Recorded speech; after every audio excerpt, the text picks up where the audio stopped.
Hey everyone, welcome back to this very special episode of On Purpose. Thanks to our partners at BetterHelp for this episode. Today I'm joined with Jesus Joe, licensed therapist and head of clinical operations at BetterHelp. Hey everyone, welcome back to On Purpose. Thank you so much for coming back to listen to today's episode. I'm so grateful that you trust me. I'm so grateful that you value your time here with On Purpose so much. And I want you to know that I deeply value each and every one of you that make time in your days, in your weeks to connect here. And as you know, I'm always trying to come up with new ideas, creative ways of helping you learn about your journey towards happiness, towards healing, and towards health. And one of the ways I like to do that is I love experiments. I always have.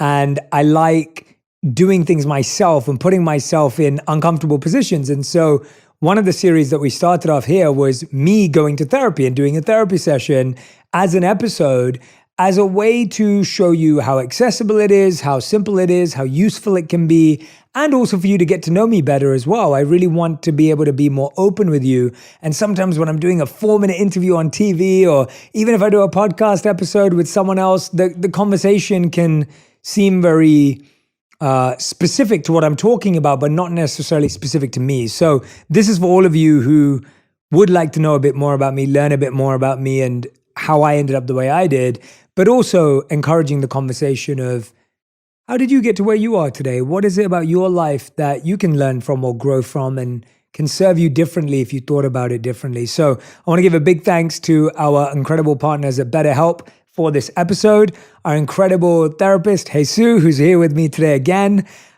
You've seen her in 3 episodes before this, and this is our 4th episode in this series. So make sure you go back and listen to the other 3 if you haven't already. Jesus, thank you so much for doing this again. Thanks for having me. Yeah, it's always great to be with you. I feel like after our first therapy session, I feel it's amazing how you build a relationship with someone so quickly because you're so vulnerable with someone. How do you as a therapist monitor that relationship building? Because almost like as a patient, I'm like, oh God, this person's like kind of like knows everything about me now, more than what some of my friends may know about me, not my closest friends, but some friends. And people start feeling close to their therapist because of vulnerability. What's the professional line and how do you maintain that? Because I can imagine a lot of people start trusting you deeply. Yeah, I don't know if you already know, but this is like a focal point in the education of therapists and continuing education. This thing you're talking about, your clients begin to feel close to you. Your clients will also love you. Some of your clients will fall in love with you. Sometimes you're the first person or one of the only people that gives them the experience of being seen without criticism and judgment, which is like very rare in today's modern world when we're trying to connect with people. So managing this relationship that becomes very intimate is really important to protect you, to protect the client. So people will hear of things like the code of ethics, and these exist to protect the public, right? It's like therapists gain a lot of power in this relationship. I know so much about you, but you don't really know anything about me. And I could use that with my clients to a huge advantage. So that is very dangerous, I think. And so these codes of ethics ensure that we are protecting our clients. We're managing our feelings about our clients, the feelings that our clients develop about us. It has a word, it's called transference. And the feelings that I develop for you, that's countertransference. And these are things that we have to process and things that therapists are encouraged to go to therapy for, consult with other people throughout their practice in order to keep things healthy, in order to keep things in line with the goal, which is to help you meet your ambitions and your goals. It's not about anything to do with what my emotional intentions or my ego is. But it is something that we are meant to be mindful to manage, because there are times where when you're not managing it, it turns into a very messy situation. Yeah. And you're like, folks have heard of these things. People can lose their license because they've taken advantage of a client and entered a very personal relationship, which is a huge no-no. So for me, it's like just knowing and understanding your clients will develop very strong feelings about and towards you, and continuing to be the safe person that's responsible for establishing healthy boundaries and making it very clear, like, what is this relationship? That makes a lot of sense. Thank you so much. I love that. All right, well, let's dive in. Over to you again. I will hand over my host hat to you to get into the zone. So that's what I kind of am interested in talking about today with you is relationships. So I don't know what you're willing to share about that, but can you tell me about what being in relationship means to you and like what is important about humans doing that? I think having a relationship with anyone is very sacred if you're both making time, sharing energy, whether it's my wife, whether it's one of my best friends, whether it's a team member. I think about relationships as an exchange of energy, and I want that energy that is created and exchanged to be positive and healthy for both people. I also think about it as a safe space, and hence I call it sacred. It's a safe space where you feel trusted, where you feel someone wants to try to understand, and where you feel that your openness will not be used against you or will not be taken advantage of. And beyond all of that, there's a sense of knowing. And when I say knowing, I don't mean someone's a mind reader and they know what you're thinking about. It's that as you start to talk to that person, they know what you mean. And because they've had so many experiences with you. That's how I see relationships today. But I think when I was growing up, I think I was so in love with the idea of love that I just wanted to be in love. And I think a lot of that came from just watching too many bad movies. I think a lot of my initial ideas on love were based on terrible movies that you see as a kid, whether it's American Pie, Road Trip, tons of Bollywood movies too, that Bollywood movies almost portray this really glamorous view of love. And I think Hollywood movies at the time portrayed a very lusty view of love. And you kind of get caught somewhere in between of like infatuation, attraction, and then this glamorized version of love is where I think I ended up. And so to me, I was always wanting to be in love without knowing what it was, without knowing what it required from the other person. I just wanted to give love and be loving and have love. And I think that led to a lot of issues growing up when I first started dating, because when I first started dating, I was around 14 years old. And I was kind of like that person who just went above and beyond all the time with anyone, whether I just met them or whether I'd known them for a while. And that was quite new for, I guess, the girls that I was dating as well. We were all fairly young. And so whether we were in our first relationships or our second, to have someone who was that overly giving was quite, people appreciated it, people liked it. But I realized that I was doing it, and I realized this afterwards, I was doing it because I just wanted them to like me. It's not that I actually, beyond being attracted to them or beyond being infatuated with them or whatever it may have been, I don't think I actually knew anything about them. But I liked the idea of someone that I felt attracted to liking me and validating me and thinking I was a good person and thinking that I was special and thinking that I was important. When your mind is developing, this means your worldview is developing, which will later turn into your personal philosophy. So many things can impact it. So I'm not saying that this is how people should live their lives, but personally, I have witnessed so much and observed how detrimental it is to engage in many things as a developing young mind, whether that's substance, cannabis, alcohol, sex, these kinds of things, which are highly emotionally charged, when you don't even understand what's happening to you when your state of mind is being altered. It's very difficult to reconcile that as an adult. It totally impacts you. And you see it now, there's so much research that shows kids that do these things. I'm not saying it's caused, but there's a lot more prevalence of mental health issues for kids that engage in these things versus kids that don't. So what we're hearing is that it's guaranteed that if you're in relationships in your teens, you're going to go through a ton of pain either way. We're going to make mistakes. It's likely that we're going to make mistakes. And some of those mistakes become really damaging and traumatic long term. Stay with you forever. I remember that. So my parents never wanted me to have a relationship until I was ideally, they would never have wanted me to have a relationship until I was married.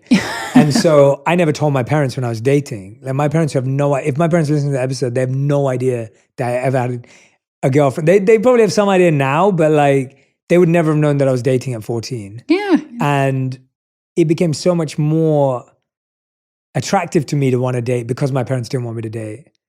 And then obviously in culture, you don't want to be a loser again if you don't date. And so, yeah, it's hard because I agree with you. I think you wouldn't make as much mistakes. You wouldn't learn as much. It's complicated. But anyway, it is complicated. And parents, sometimes they're not conscious of why they're even setting that rule. Totally. But if they could articulate it, and if a 14-year-old could understand it, it's like we're saying this out of the wisdom of knowing that you are still absorbing the world, and we want you to absorb it in a way that's inviting, welcoming, loving, something that you can feel is safe. But they don't always like know how to say that. No, 14, and it's no just like 14-year-old no dating can. until you get married. Yeah, so powerful. Thank you for that. I love that. You mentioned that there's like a difference in how you view relationships then versus now. Like, can you tell me, this is a big question, but can you tell me like what happened in the in-between? Like, how did you get to this place now of how you view relationships? Well, lots of failed relationships, like lots of heartbreak. What used to happen was I would over love someone. Again, I'm not sure it was love, but I would over give. And when someone couldn't keep up with my rate of giving, I would walk away. You're looking for that. I was looking for it back. Yeah, exactly. I was like, well, I'm loving you. And it was almost like I was setting the standard of how much love I was going to give. And then if they didn't match my standard, which I had made up anyway, they never even asked for it, then I would be upset. And that was extremely unhealthy. Now I see that because you end up feeling like the victim and you end up feeling like they wronged you. When in fact you set a false standard and hurt that person because that person was feeling overly loved by you, and then the next thing you know, you walked away and it's all over. And they're wondering what went wrong there too. And so I think there was a lot of failed relationships where, and again, I'm not saying that everyone I dated was perfect and that I messed up in that way. There was, there's a lot of mutual responsibility, but I think what happened in between was I became a monk. Like that's the through line of so much of my life, where it's like for 3 years, I didn't date. I was celibate for 3 years. You don't really interact with women when you're a monk. And I think a part of the reason why I did that was because I've obviously simplified some of my experience of how I was, but I also got to a place where I couldn't keep a healthy relationship. Like I didn't, a long-term relationship. There was something that would go wrong. And I was just sick of relationships. I was like, I just don't want to put in this work. For what reason? Like, why am I putting in all this work to try and make this thing work with very little benefit?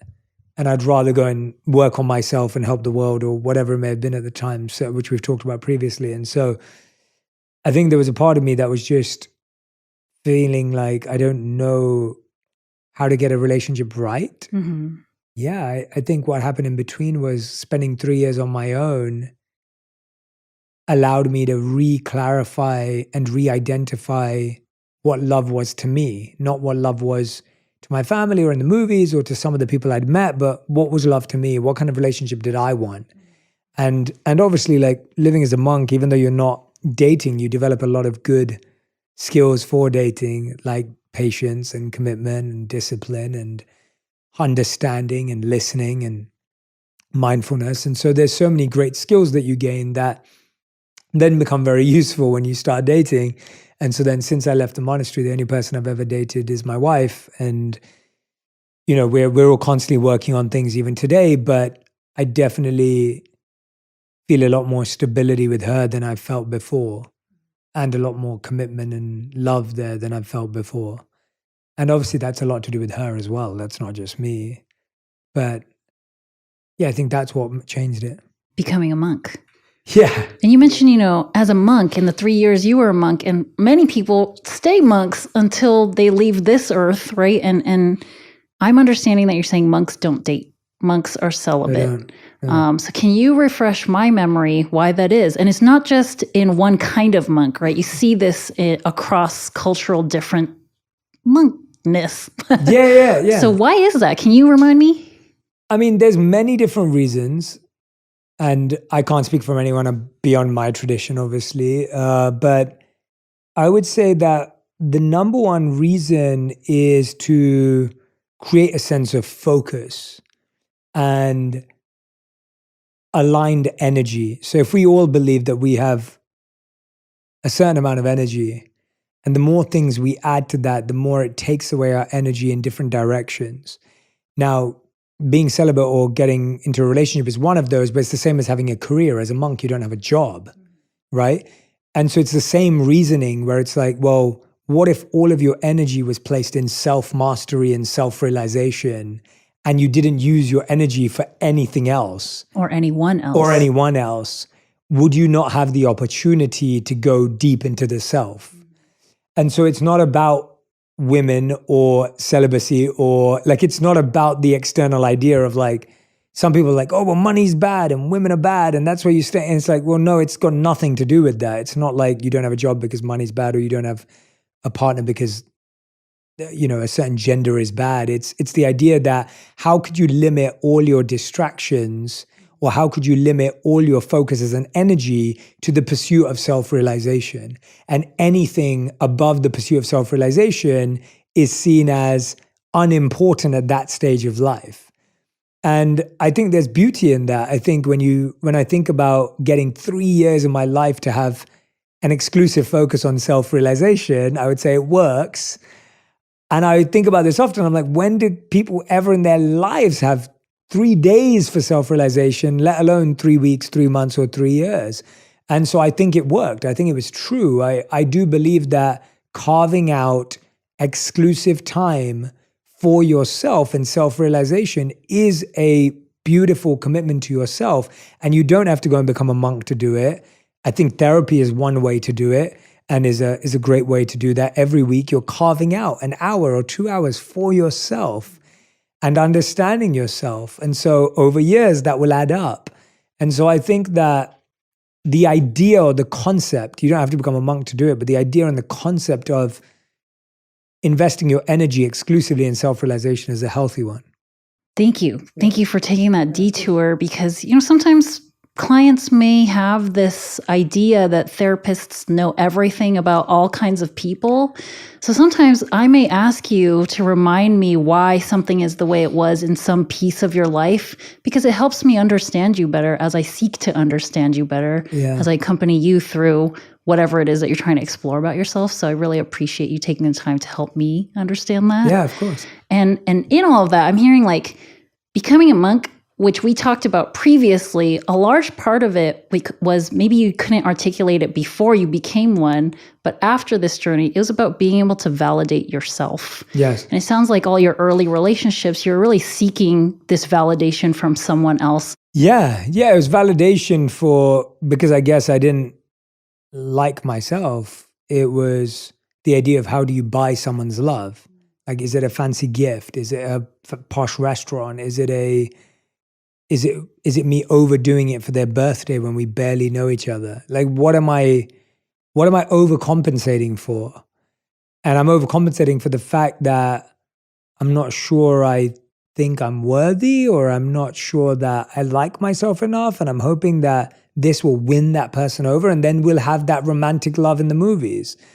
And that was the only way to get through to them, was to do these grand gestures. I've always been someone who considers themselves to be someone, and I still to this day love grand gestures, and I've married someone who doesn't appreciate grand gestures.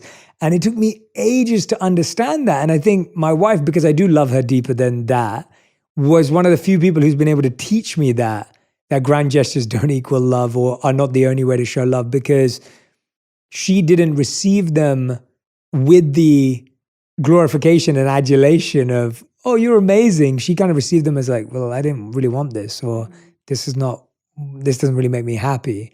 And in my head, when we first started dating, it was like, well, you're weird. You know, it's like, how can you not be happy? Look how incredible I am.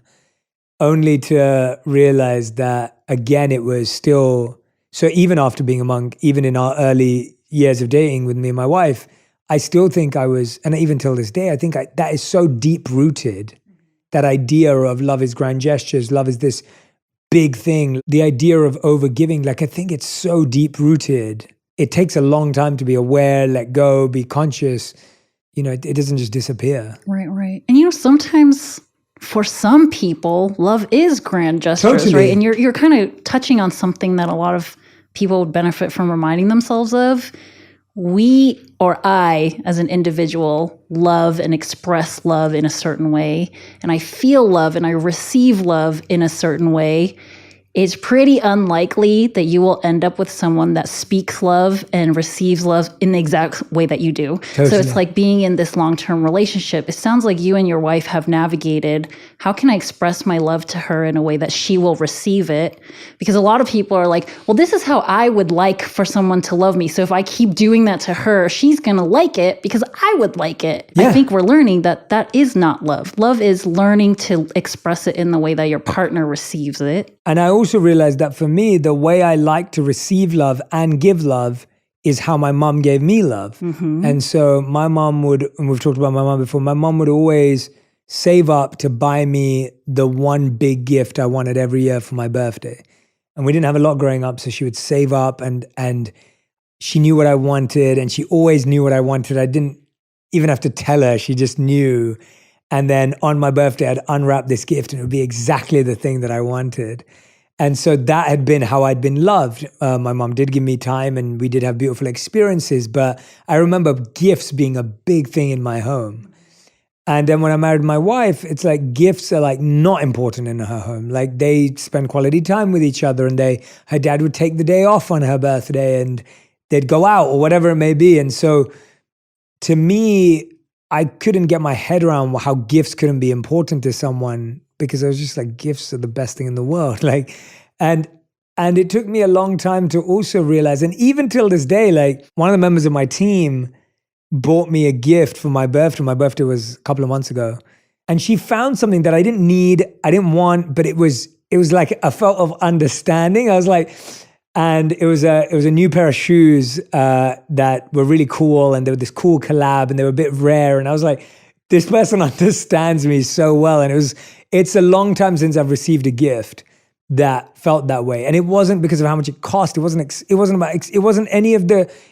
grand because it was big or expensive. It was grand because it was so thought through. Like it was the right pair of shoes. And I was like, that was beautiful. And then a few years ago, I had a person in my life send me a Life magazine, like the old ones that I don't think are in print anymore. And it was signed by the Dalai Lama. Oh. And they sent that to me as a gift. And I was like, this is the best gift ever. Like this person understands me. And so I started to realize that even my love for gifts wasn't because I wanted something. It was because a gift made me feel understood, right? It was, that's what I was looking for, was a sense of you know me.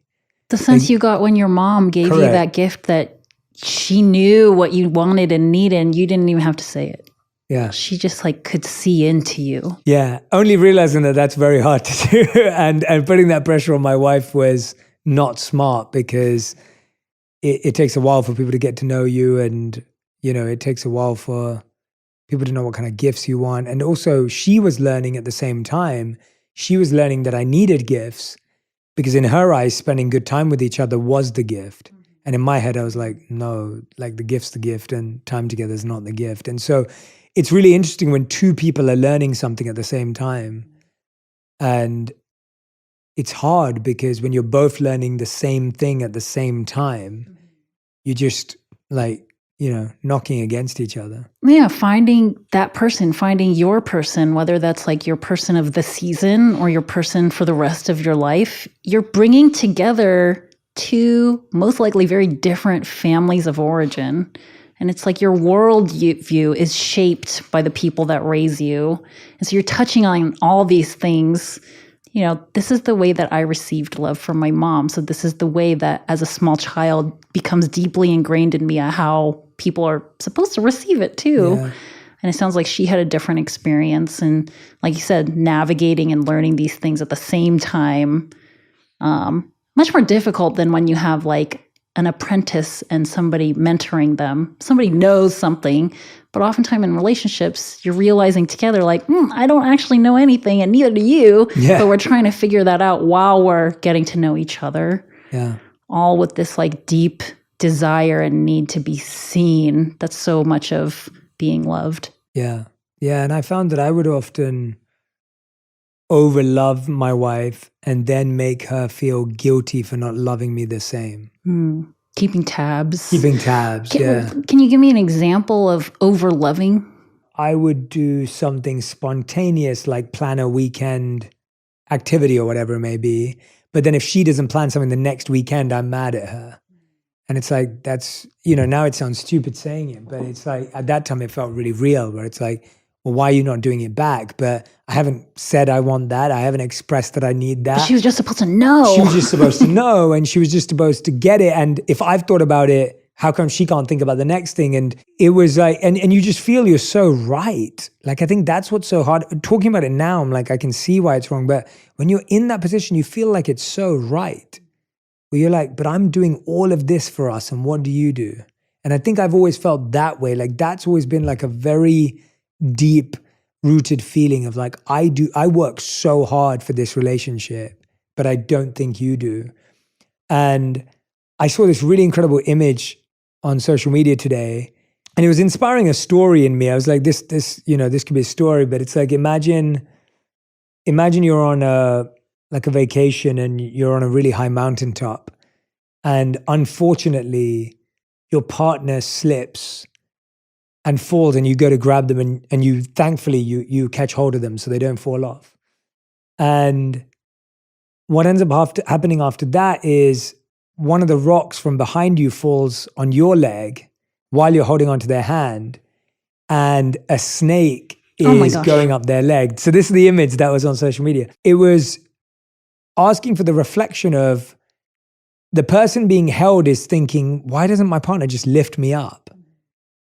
Not realizing that partner has a rock on their leg, and the partner with the rock on their leg is thinking, well, why doesn't this person just lift their own weight a little bit? We could do this. Help me. Not realizing that there's a snake at their leg and they're scared of moving. Mm-hmm. And the piece of art and whoever had posted was trying to get that question of like, that's kind of what relationships are like sometimes. Mm-hmm. How do you know whether your partner is actually putting in effort into a relationship and putting in work if you're someone that constantly feels like you are putting in the work, but you don't think they are? How do you know whether you're right or whether you're not right? How do you know anything? But when you were describing like having planned this great weekend and then expecting for someone else to return that gesture and do the same thing, and then having the experience of feeling like I put in so much work and you haven't, that mindset and that person is not tuning in to pay attention to how that other person is showing up and is doing that work. So it's like, to answer the question, how do you know? If you don't put in the effort to try to recognize from like where they're coming from and see it from their perspective, you may never know. And you may continue living this life thinking that like nobody really cares about me because you're not stepping outside of yourself. And so in relationship, not just with like a romantic partner, but even your friends, your family, colleagues, teammates, like you're depriving yourself of the next level of connection by only thinking of it the way from your stance, from your perspective. So I'll flip that question back to you. It's like, how did you know? How did you come to realize that she also loves you very deeply when she wasn't getting you these big gifts? Yeah, no, I mean, it's exactly that. You hit the nail on the head. It was me starting to look at how she contributed to the relationship. And I started to realize there were so many ways she contributed to a healthy relationship. She's the only person I've ever been with who is extremely secure in herself and trusts me and doesn't make me feel like, she's never made me feel like she doesn't trust me. And that's a massive gift in a relationship. Like the idea that my partner trusts me. I think that's a beautiful thing. When things were tough, when we were struggling and when we were going through financial difficulties and everything like that, she was fully there with me and was like, I trust you, I'm there with you, like whatever help you need. Those were huge gifts in the relationship. I think even when I first met her, I'd left the monastery like a year before that, or less than a year before that, and I didn't have a plan, or I didn't have like my life figured out, and I didn't even have a job when we first started dating, and she was okay with that. And I was like, there are so many huge gifts here that I missed out on because I was looking at it from this singular perspective of why doesn't she do this? And that is exactly what I had to do. And even till this day, I feel sometimes I have to do that because those deep-rooted ideas are so strong where I'm like, well, what does my wife contribute to this relationship? And you find there's so many things, but you can very much live in a self-centered world of I'm the only one who contributes to this relationship. And I think we're scared of noticing how other people contribute because we're so attached to them contributing how we contribute. Mm-hmm. And we're scared that it almost makes us weak. Like, I guess we don't want to be in a situation where they're doing more than we are because we see that's what relationships are about. It's about doing equal for each other.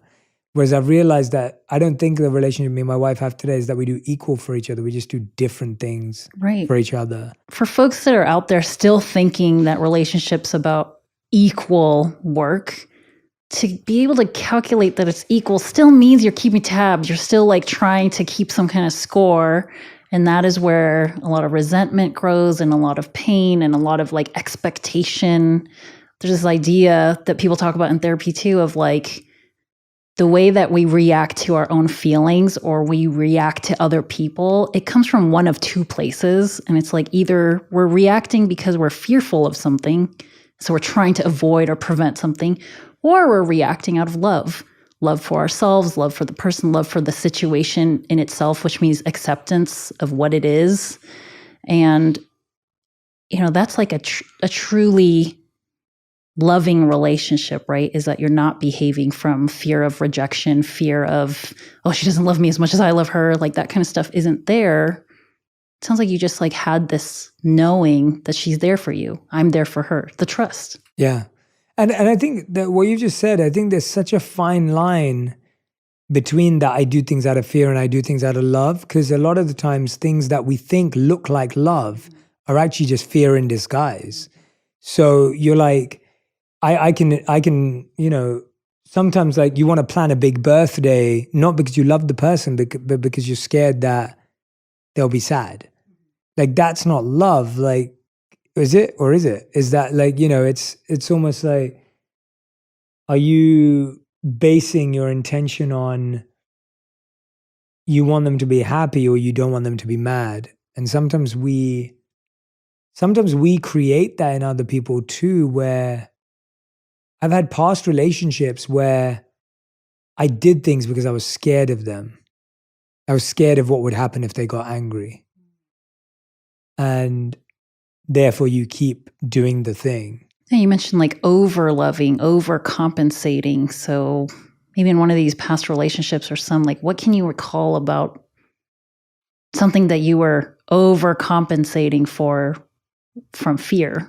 I guess a lot of it is just staying in a situation that doesn't, like I remember I had one relationship where I'd turn up on time, I'd made a plan, I'd come up with a great evening, and the person would not appreciate the plan, they would disrupt the plan, they would want to go home early, we drive home and they wouldn't talk to me home the whole way. And then you do that week after week after week because you just didn't want to let them down. Mm-hmm. And so you're not doing that because you love them, you're doing it because you're scared that you're going to lose them.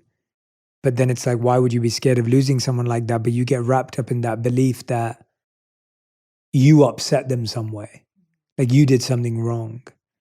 And I mean, at least with that one, I realized that I wasn't doing anything wrong. But it's really interesting how you work differently when you have high confidence in a relationship versus low confidence. And I think in the beginning stages, when I've had low confidence in relationships because you want the other person to like you, you'll keep tolerating bad behavior because you want to be liked so bad. And you're only acting in a nice way because you're scared of losing them, because you think that them being with you is the only reason that you're liked. Does that make sense as an example? Yeah. And if you're entering or trying to maintain a relationship and you have low self-esteem, you don't have very high confidence in yourself. A lot of people have described just, will anybody ever want to be with me? So it's like, this might be the last person that I have a chance for, so I can't ruin it because I don't want to be alone. Like so many people don't want to be alone. We fear that. There's a metaphor I think of as just like, we have these glasses here, and when you enter a relationship, you're coming in with a glass, and if you're coming in with an empty one, you kind of have this like very parched expectation for the other person to fill it for you.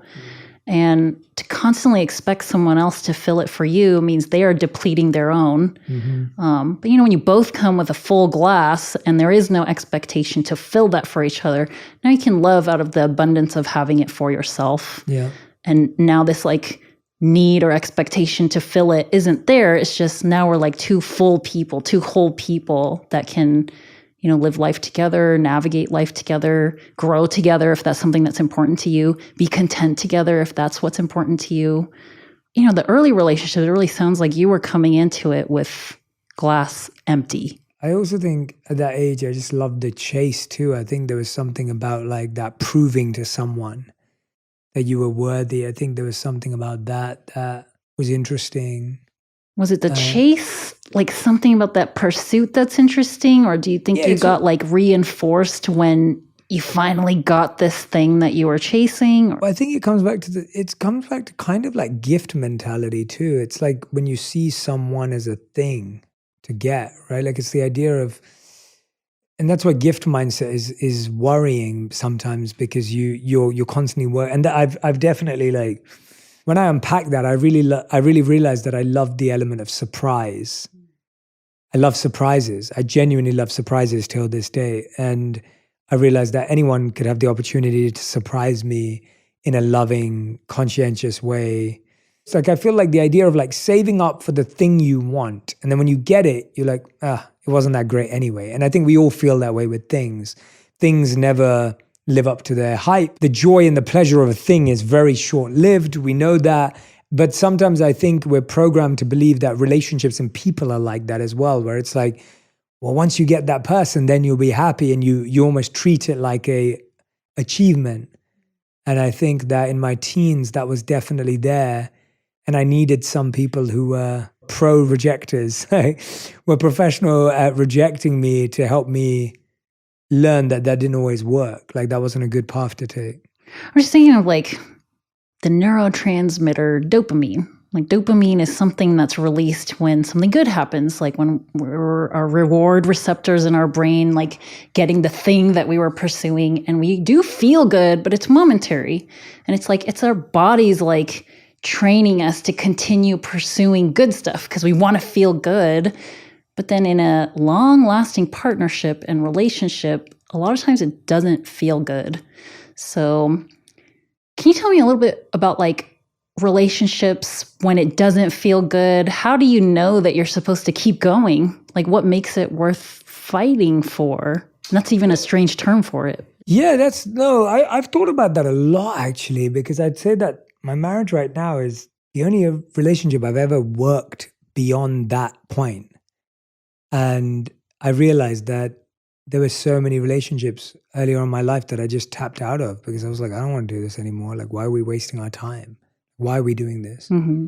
I think there's a couple of things. I think one is that the other person also wants to work on it in a real way. So you want to work on it and the other person wants to work on it. I think what I found in previous relationships is I didn't want to work on it. And someone says they want to work on it, but they don't really want to work on it and themselves. And I think that's the question. It's like, am I willing to work on myself for this person? It's not, am I willing to work on this relationship? It's, am I willing to work on myself for this person? And is that person willing to work on themselves for me? And I think that's where I feel with my wife right now. I'm like, at this point in our relationship, I know she wants to work on herself for me. She'll say that. And I know I want to work on myself for her. So that's one thing that I definitely have looked for, and I've seen that difference in past relationships and this relationship. In past relationships where it didn't work out or where you didn't push through, it's because ultimately I felt no matter what I did, this person would never be convinced I loved them.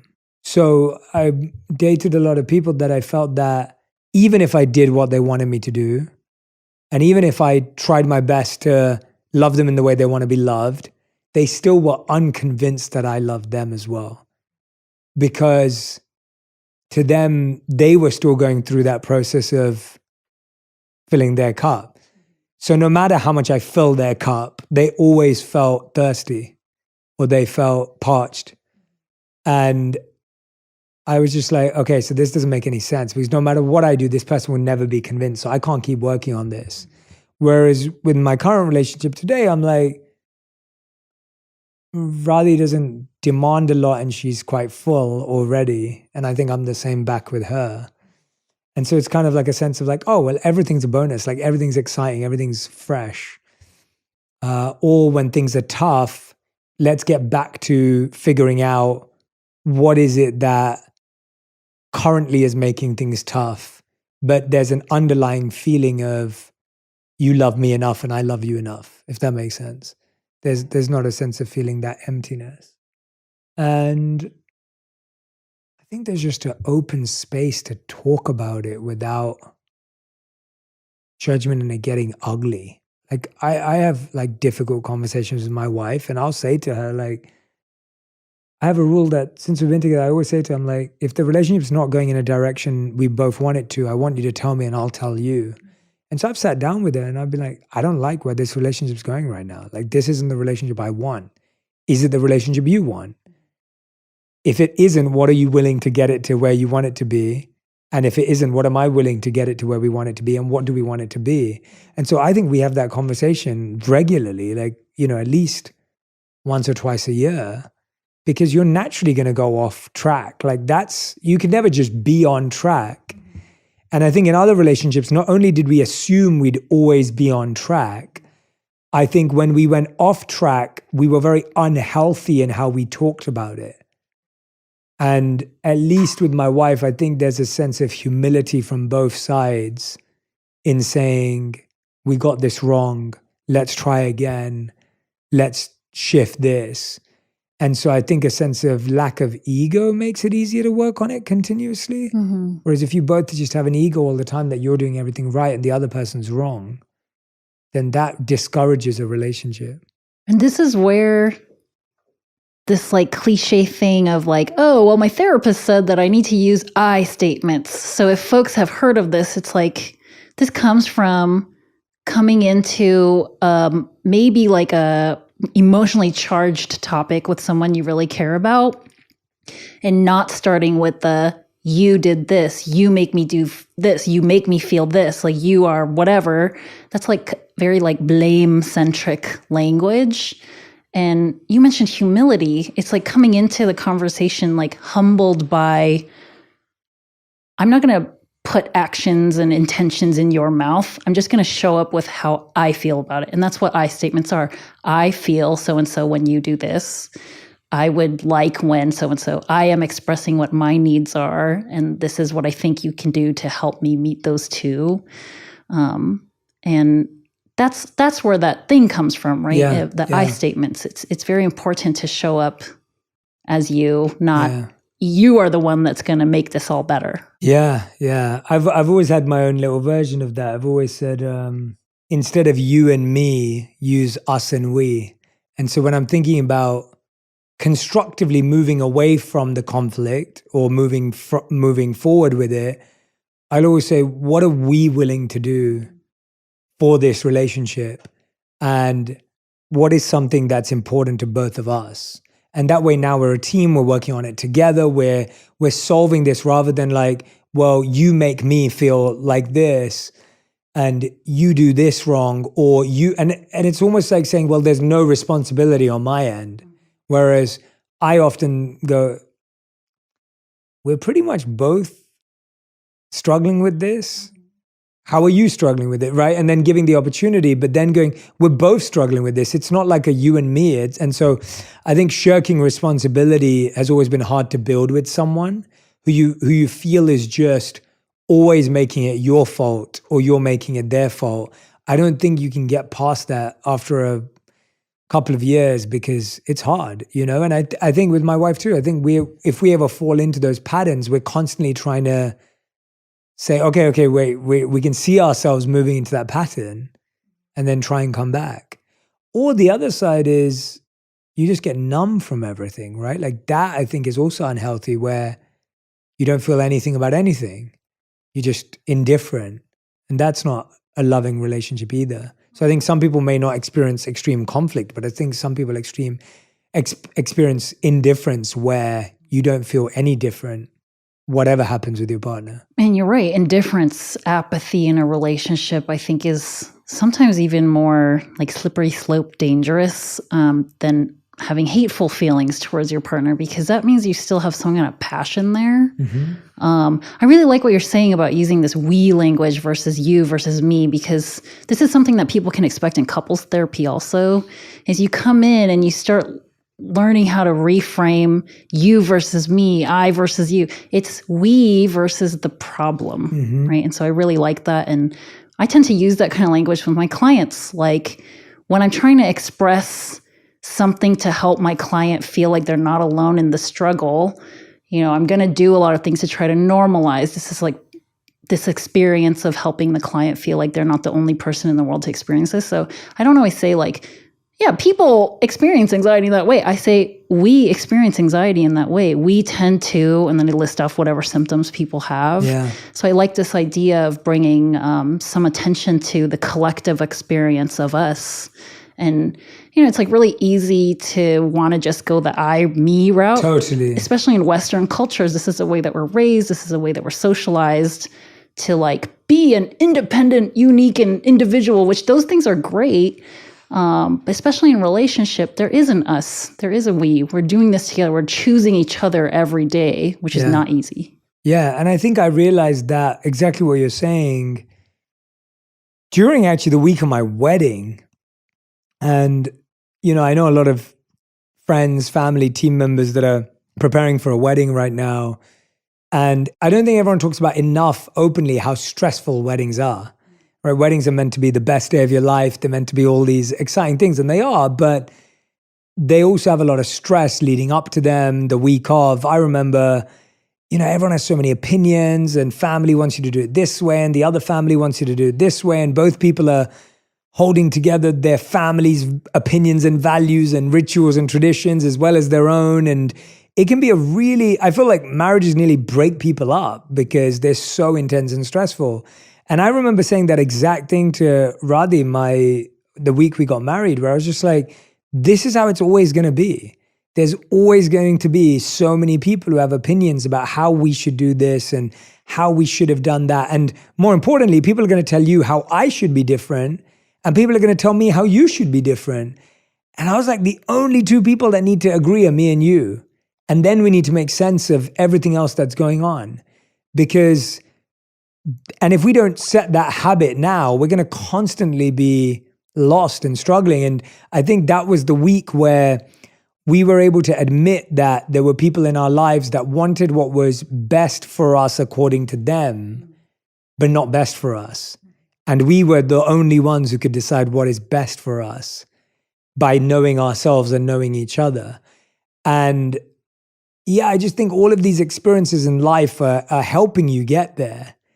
But you have to use them as a way of not looking at it as me versus you, as you said. You have to look at it as like, well, what can we learn from this? What can we grow from this? What are we going to solve with this? And I think that's constantly been my approach, at least in my post-monk life, of whenever there's an issue, it isn't their problem or my problem. And I think that's the issue, right? You literally have to obliterate that thought after time, where it's like, this isn't a you issue or a me issue. This is something we are dealing with. And how do we figure it out? And I think if you say that and the other person doesn't want to figure it out or doesn't see it, that's where you start going, well, I don't know where this is going. Because I think there has to be a collective responsibility. It's just like a huge metaphor here, right? It's not just about our spouse or our romantic partner. It's like so much of what you're reflecting on would be so helpful for society as a whole, right? If we all could adopt some more of this us versus the problem mentality. I think that would be really, really helpful for a lot of people. And it seems like this is like a value and a notion that I think that you try to have an impact on. Yeah, I think it's easier to choose a side. It's easy to pick a side and stick with it, and pick a story and stick with it. It's harder to hold two seemingly opposite ideas and figure out how they connect and how they correlate. But I think that all of us would agree that if you look at any relationship in your life, you had something to do with it, and the other person has something to do with it.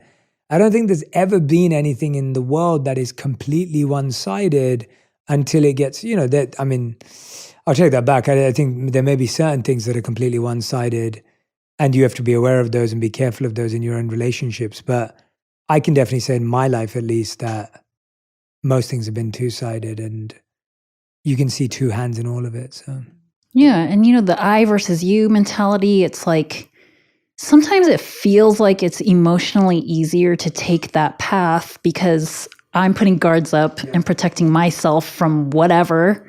The us, we mentality, like you said, it means that you have to own up to, take accountability for your part in this, which can be very uncomfortable for people. It's very painful sometimes to confront this idea that you're not always making the best choices, that you have done things that are hurtful to people.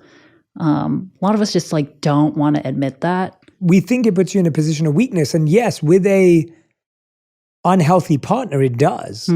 Right? And I think that's part of how where it's like if you disclose vulnerably, hey, I think I messed this up.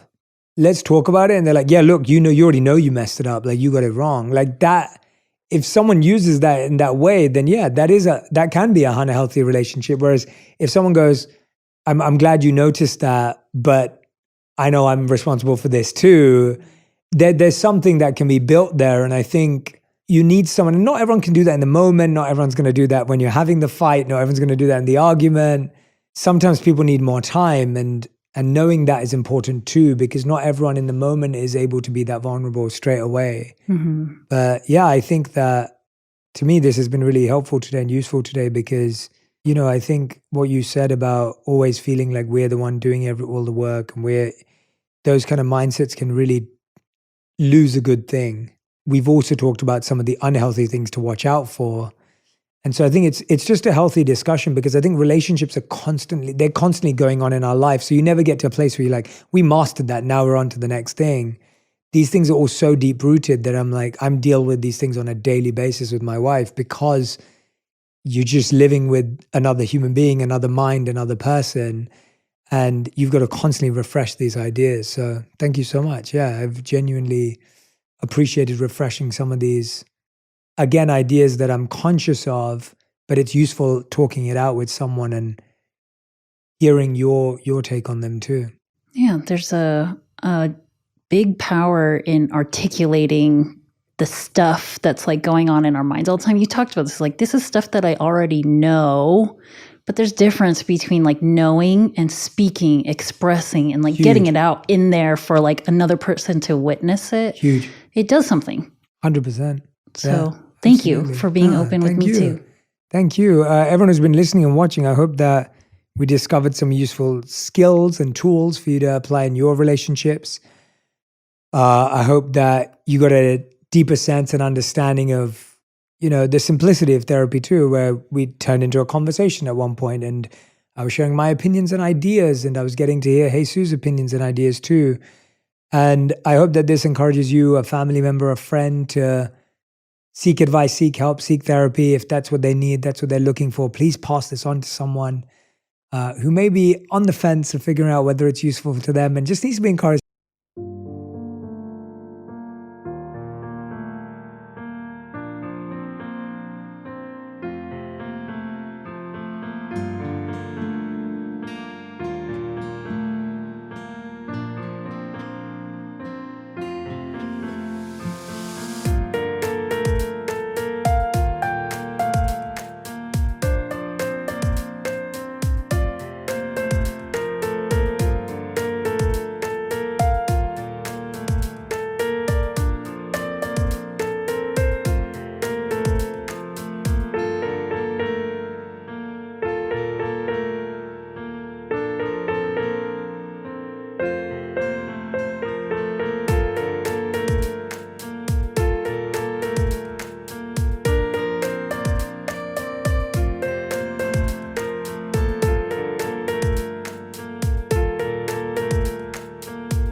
to have their first session and see how it goes.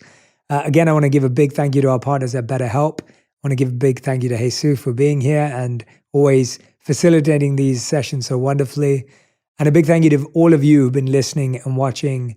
I appreciate you trusting me with your time, but also I trust you so much.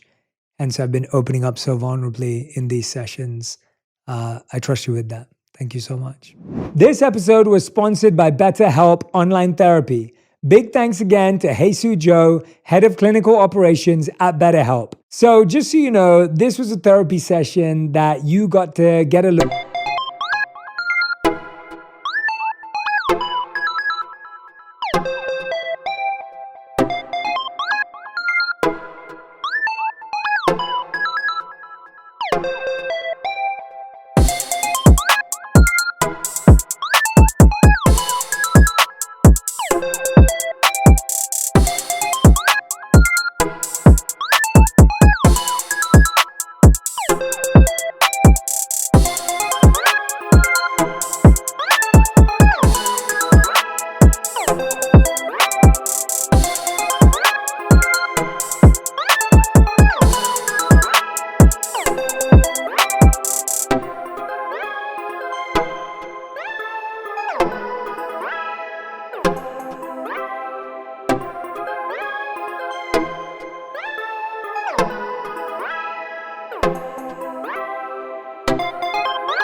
Look inside of, but Jesus Joe is not my therapist. We do not have a therapist-client relationship, but I wanted to show you what a therapy session could look like.